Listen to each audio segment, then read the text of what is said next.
Hello everyone, मैं doctor Tanuja कुमारी आप सभी का स्वागत अपने यूट्यूब चैनल में करती हूं।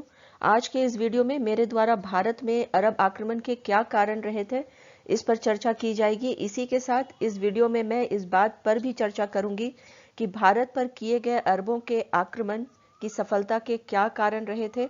आप सभी से निवेदन है कि अगर आपने मेरे चैनल को सब्सक्राइब नहीं किया है तो कृपया कर सब्सक्राइब कर लें, जिससे कि मेरे द्वारा अपलोड किए जाने वाले जितने भी वीडियोस हैं उससे संबंधित नोटिफिकेशन आपको प्राप्त हो सके। भारत पर अरब आक्रमण के संदर्भ में यदि हम चर्चा करें तो हम ये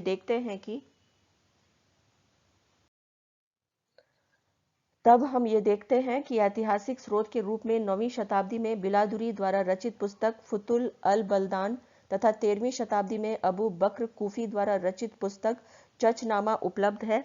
अगर हम भारत पर अरबों के आक्रमण के इतिहास का अध्ययन करते हैं तब हम देखते हैं कि खलीफा उमर साहब के समय अरबों के द्वारा भड़ौच, थाने और देवल पर आक्रमण किया गया था, किंतु इस आक्रमण में उन्हें सफलता हासिल नहीं हुई थी। अगर हम भारत के मध्यकालीन इतिहास का अध्ययन करते हैं तब हम यह देखते हैं कि मध्यकालीन इतिहास की प्रमुख घटना भारत पर मुसलमानों के आक्रमण की रही है और इस संदर्भ में भारत पर अरबों का आक्रमण सर्वप्रथम है।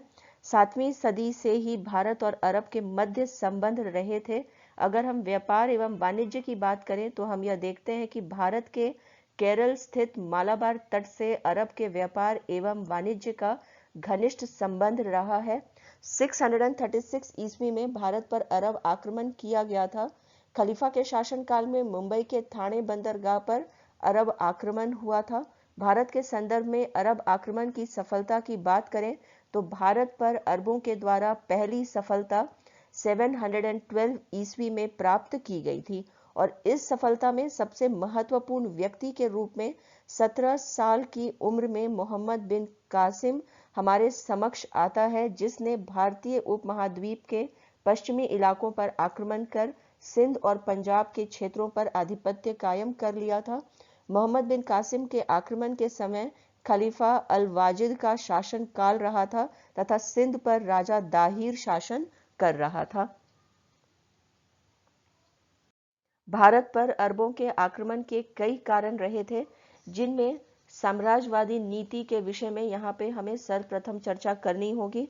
भारत और अरब आक्रमण का एक प्रमुख कारण अरब की साम्राज्यवादी नीति रही थी। अरब ने अपने साम्राज्यवादी नीति के अंतर्गत अफ्रीका और पश्चिमी एशिया तथा यूरोपीय देशों में भी अपने साम्राज्यवाद का प्रचार प्रसार उनके द्वारा किया गया था और वह भारत में अपने साम्राज्यवाद का प्रसार करना चाह रहे थे और यही कारण है कि अरब ने भारत पर आक्रमण करने का निर्णय लिया था। यहाँ पे एक और तथ्य जो इसके साथ में यहाँ पे जोड़ना चाहूंगी, उस समय जो शासक रहा था अल हजाज, उसके द्वारा अचानक से साम्राज्यवादी नीति का अपनाया जाना और साथ ही खलीफा का समर्थन प्राप्त करना, इसने अरबों के साम्राज्यवादी नीति को और अधिक उग्र करने का कार्य किया था और शायद यही कारण रहा था कि उस समय अरबों ने भारत पर आक्रमण किया था। भारत पर अरब आक्रमण का प्रमुख कारण इस्लाम भी रहा है। अरब शासकों का विश्वास था कि इस्लाम का प्रचार और प्रसार करना उनका प्रमुख और पवित्र कर्तव्य है और इसी उद्देश्य को लेकर अरब आक्रमण भारत पर हुआ था। भारत पर यदि हम अरबों के आक्रमण के कारणों के विषय में यदि हम और बात करते हैं तो यहाँ पे जैसा कि हम जानते हैं कि अरबों का जो आक्रमण है ऐसा नहीं था कि मोहम्मद बिन कासिम के साथ ही हमें देखने को मिलता है। इसके पूर्व में भी अन्य आक्रमणकारी रहे थे जिनके नाम थे उबैदुल्ला और बुदैल। उनके द्वारा भी आक्रमण सिंध के क्षेत्र में हुआ था, परंतु ये असफल हुए थे। तो कहीं ना कहीं अरबों के मस्तिष्क में ये जरूर रहा था कि उनको जो है भारत पे अपना यहाँ पे विजय हासिल करना है और जितने भी आक्रमणकारी मोहम्मद बिन कासिम के पूर्व रहे थे उनकी पराजय का भी हम कह सकते हैं यहाँ पे कि एक प्रकार से बदला लेना भी एक कारण रहा था, जिस वजह से अरबों का आक्रमण भारत पर हुआ था। अरब शासक के द्वारा भारत पर आक्रमण के पीछे एक महत्वपूर्ण कारण यह भी था कि अरब शासक की विचारधारा थी कि भारत पर अधिकार हो जाने के बाद भारतीयों को दबाव लालच देकर इस्लाम धर्म में परिवर्तित किया जा सकता है। और इसके साथ एक और कारण भी जो रहा था वह ये भी था कि जो आर्थिक जो मुनाफा उन्हें हो रहा था भारत पर लगातार आक्रमण करने के बाद, इसके कारण भी उन्होंने यहाँ पे आक्रमण करने के विषय में सोचा था।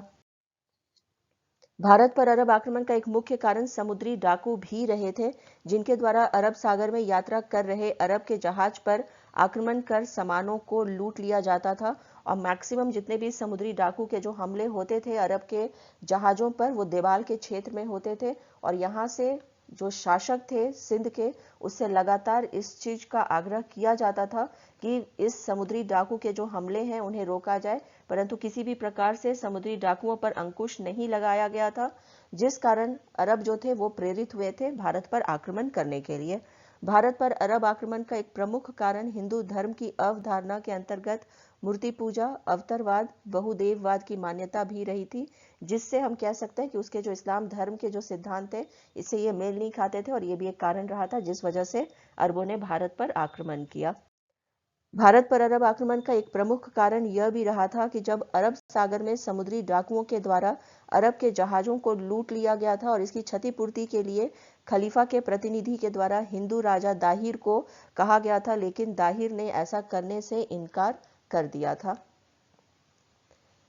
हर्षवर्धन के बाद भारत की राजनीतिक स्थिति अस्थिर हो गई थी और भारत की इस राजनीतिक अस्थिरता का लाभ उठाने का उद्देश्य भी भारत पर आक्रमण अरबों का रहा था, और ये भी हम कह सकते हैं कि एक बहुत बड़ा कारण उभर करके हमारे समक्ष आता है।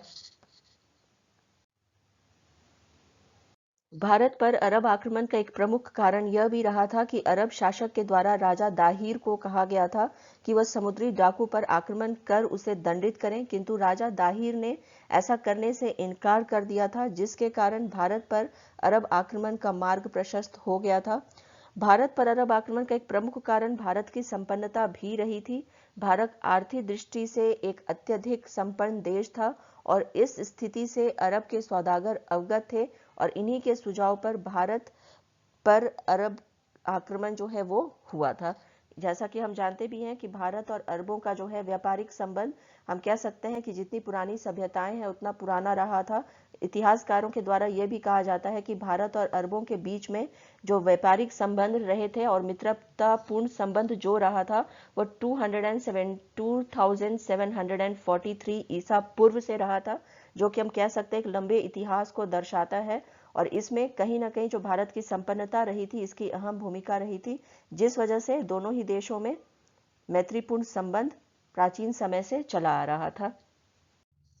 भारत पर आक्रमण का कारण और क्या रहे थे जिस वजह से अरबों ने यहाँ पे आक्रमण किया था, तो उसमें यह भी कहा जा सकता है कि कुछ भारतीय नरेशों के द्वारा अपने राजनीतिक स्वार्थ के लिए तथा राजनीतिक प्रतिद्वंद्विता के लिए अरबों को भारत पर आक्रमण करने के लिए प्रोत्साहित किया गया था। भारत पर अरब आक्रमण का एक प्रमुख कारण दाहिर की अकुशलता और अयोग्यता भी रही थी, जिसने भारत पर आक्रमण के लिए अरबों को प्रेरित किया था। अरबों का आक्रमण जिस समय भारत में हो रहा था उस समय भारत में कोई भी केंद्रीय शक्ति की उपस्थिति नहीं रही थी, जिसका फायदा अरब उठाना चाहते थे, और यही कारण है कि उनके द्वारा भारत पर आक्रमण किया गया था। अब जैसा कि हम जानते हैं कि हर्षवर्धन के शासनकाल के पश्चात संपूर्ण भारत जो है वो छोटे छोटे राजवंशों में विभक्त हो गया था, जिसमें कि मैक्सिमम जो शासन रहा था वो राजपूतों का रहा था, और इस वजह से यह मौका दिया था अरबों को उस समय भारत पर आक्रमण करने के लिए। यदि हम अरब आक्रमण के कारणों के विषय में और अधिक बात करें तो उस समय भारत और अरब के मध्य बड़े पैमाने पर व्यापार हो रहा था। अरब व्यापारी भारत में अपने व्यापारिक वर्चस्व के लिए भारत पर अरब का शासन चाहते थे, और उनके द्वारा खलीफा को भारत पर आक्रमण के लिए प्रेरित किया गया था। अब जैसा कि हम जानते हैं कि किसी भी युद्ध के होने के पीछे या आक्रमण के होने के पीछे तत्कालिक कारण भी होते हैं, और यहाँ पे यदि हम तत्कालिक कारण के विषय में बात करें तो जैसा कि मैंने पहले भी कहा कि देवाल के क्षेत्र में जो समुद्री डाकू थे उनके द्वारा अरब के जहाजों को लूट लिया जाता था।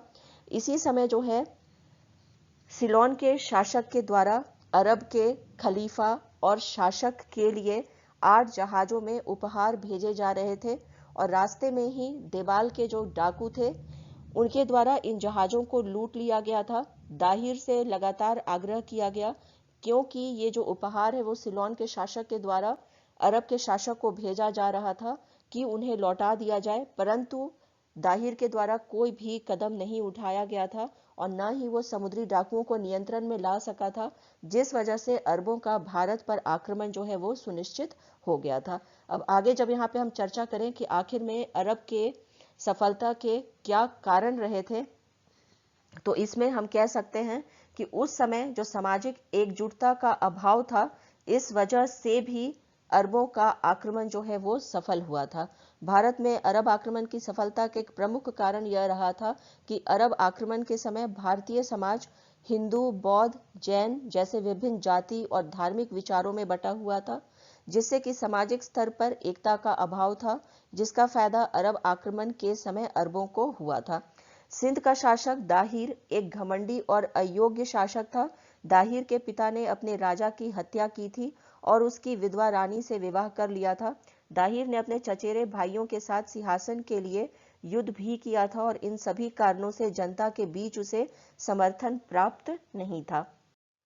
भारत पर अरबों के सफलता के कारण क्या रहे थे, इसके विषय में यदि हम और अधिक बात करें तो हम ये देखते हैं कि भारत पर आक्रमण में अरब की सफलता का एक कारण यह भी रहा है कि एक ब्राह्मण गद्दार ने मंदिर और झंडे की गोपनीयता से अरबों को अवगत करा दिया था। इसके अतिरिक्त बौद्ध धर्म के अनुयायियों के द्वारा आक्रमणकारी अरबों से सहानुभूति प्रदर्शित की गई थी। मुल्तान में एक गद्दार के द्वारा शहर में पानी की आपूर्ति के स्रोत के संदर्भ में अरबों को बता दिया गया था। नेक्स्ट यहाँ पे यदि हम अन्य कारणों के विषय में बात करें तो इसमें हमें यहाँ पे भौगोलिक स्थिति के विषय में भी चर्चा करनी होगी। भारत के संदर्भ में सिंध को भौगोलिक स्थिति ऐसी थी कि वो शेष भारत से अलग था, जिसके कारण सिंध को युद्ध के समय अन्य शक्तिशाली राजवंशों की सहायता प्राप्त नहीं हुई थी। अरब सेना में एक धार्मिक उत्साह था जिसने उसे युद्ध में सफलता दिलाई थी। अरब सेना का यह विश्वास था कि युद्ध में विजय प्राप्त करना काफिरों के लिए एक सबक होगा। अरब आक्रमण में अरबों की सफलता की पृष्ठभूमि में एक प्रमुख कारण यह भी था कि अरब सेना ताकत और तकनीक में दाहिर की सेना से बहुत अच्छी थी। दाहिर की सेना में काफी सैनिक युद्ध से पहले भर्ती किए जाते थे तथा उन्हें पर्याप्त सैन्य प्रशिक्षण भी नहीं दिया जाता था। नेक्स्ट यहाँ पे यदि हम बात करें अरबों के आक्रमण के सफलता के कारणों के विषय में, तो इसमें हमें यहाँ पे दाहिर के विषय में भी चर्चा करनी होगी। भारत पर अरब आक्रमण की सफलता का एक कारण दाहिर की मूर्खता भी रही थी।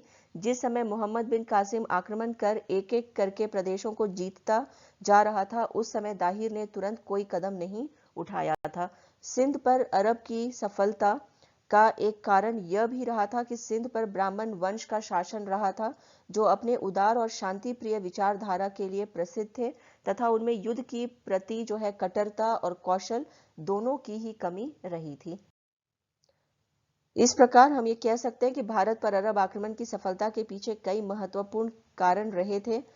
नेक्स्ट वीडियो में मैं आप लोगों से भारत पर आक्रमण के क्या प्रभाव रहे थे इसके विषय में विस्तार पूर्वक चर्चा करूंगी। यदि आप लोगों को आज का ये वीडियो पसंद आया हो तो प्लीज इसे लाइक करें और शेयर करें तथा मेरे YouTube चैनल को सब्सक्राइब करें। Thank you. Stay connected.